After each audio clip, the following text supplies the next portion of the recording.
Hello YouTube people, just wanted to make hopefully a short video. I'm not a Ripple fanboy or diehard or whatever you want to call it, but when people put out articles or cover Ripple and they don't do their homework, it just gets annoying. So here we go. This is from Seeking Alpha, and let's get into it. I'm not really sure how I'm going to do these in the future, so bear with me, but I'm trying out a few different things. So basically, he's not really pro Ripple, as you can see, or XRP. He points out that it's not a real currency, which, yes, depending on your definition, I would consider Ethereum not a currency, just because it's a platform and not necessarily a payment system. However, you can use Ether to buy things within the platform. Anyway, one could also say Bitcoin isn't a currency because it's not widely accepted. So it's kind of it's an argument that I tend to stay away from, because argument could be made for all of them and everything, and I could, anyway, you get the point. He talks about its rise and fall, and just makes the claim that Ripple isn't worth $1 price tag. And I guess just because someone thinks it's not worth it, well, then that makes it true. Yes, he does go into some reasons as to why he thinks it might not be worth that much, but they're not very good reasons. One of the criticisms he points out is the owners have an enormous portion of the XRP tokens, which is true. He's got this graph that shows blue down here is Ripple holding, and the orange is distributed, and the gray is the founder's original allocation. I would say as long as the orange continues to get larger and larger, there's not a problem.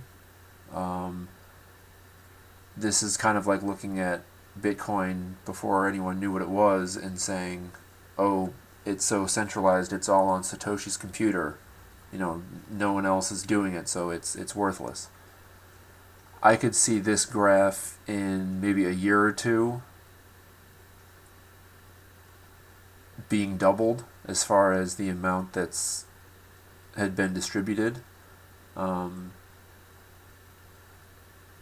So yes, you're focusing on something that's just started happening, so you can't really point at it and say, well, this is justification for it being worthless or it being not worth $1. Then he points out again there are so many, they just get hung up on this supply. I get hung up on words.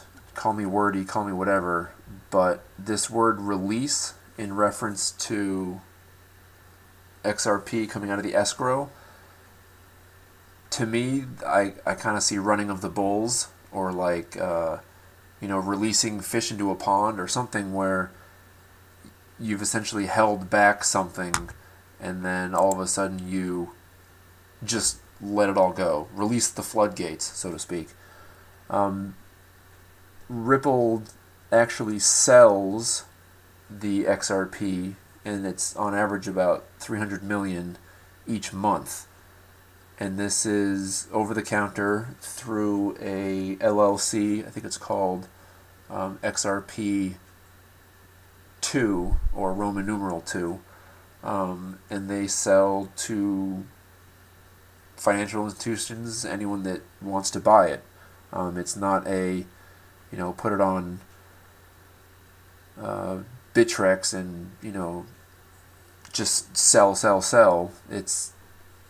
They know what they're doing. It's not just a total shit show, so to speak. Let's see, positive. There's a positive this kind of release that allows the team to have more control over its supply. I was kind of confused about what he was saying here, but it also gives them a timeline on making XRP valuable. Otherwise, the demand for the new supply will simply not be there.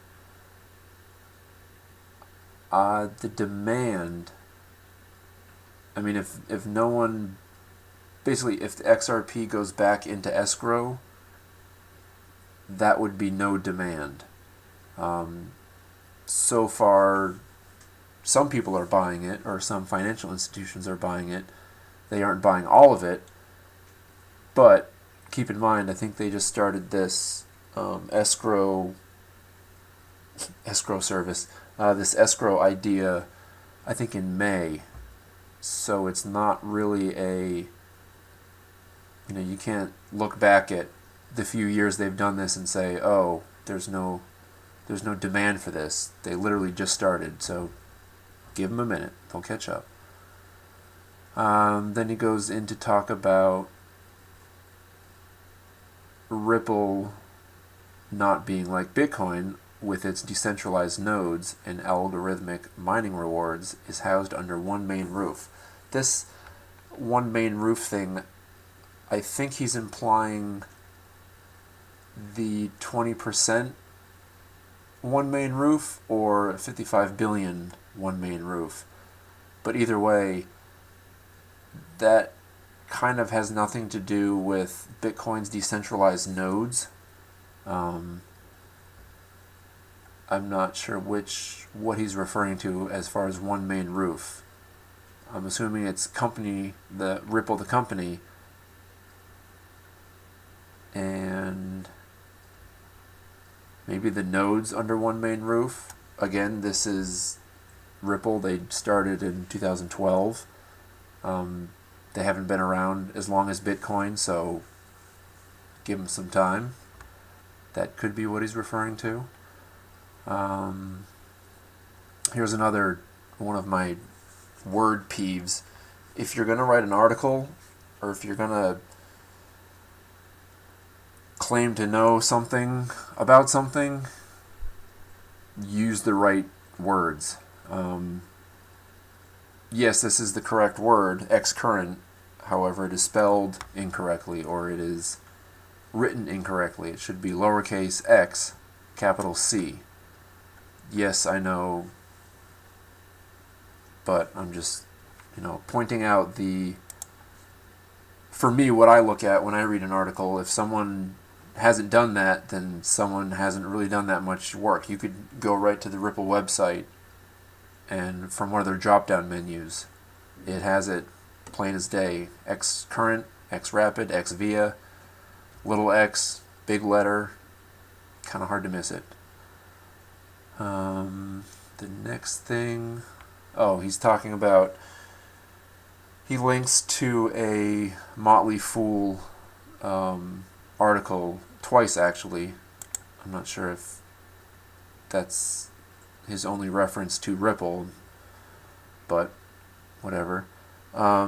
He mentions that there are 6 essentially financial institutions or banks that are creating their own utility settlement token, which kind of, I don't know, I hate when people use this reason that, someone else is coming up with an idea, so someone else's idea is going to be meaningless. I mean, it's banks aren't really cut out for the technical space. They're kind of big, they're kind of archaic, and they move really slow. Swift is kind of their saving grace, kind of, as far as being able to move settlements across border. borders. If these banks were so adept at moving money, why have they been relying on SWIFT for the past, I don't know, 30 years? Don't quote me on that. I'm making it up. But why isn't SWIFT a bank? If they're moving all this money, if they're the chosen settlement company, why haven't the banks, looked at a SWIFT fee of, I think the minimum fee was $2,500 for a settlement. Why haven't they looked at that and said, oh, well, we're going to come up with our own settlement coin? It doesn't make sense. Banks are not in the business of cryptocurrency. They don't want to touch it with a 10-foot stick. So it's not something that they're just going to be able to pick up, figure out, and run with it, and have all the other banks run with the same system. That's another thing, is yes, one company can come up with an idea, or they can come up with a network, but in order to get other companies to use the network, there's no value in it unless other banks use it, and there's no incentive for other banks to use it. The incentive that Ripple provides is, in the end, if you end up using XRP, you will save 60%. So it's kind of a no-brainer. And yeah, it goes on about banks having their own blockchain, and that's a different video altogether. I'll just skip that thought. Then he pulls out some quotes.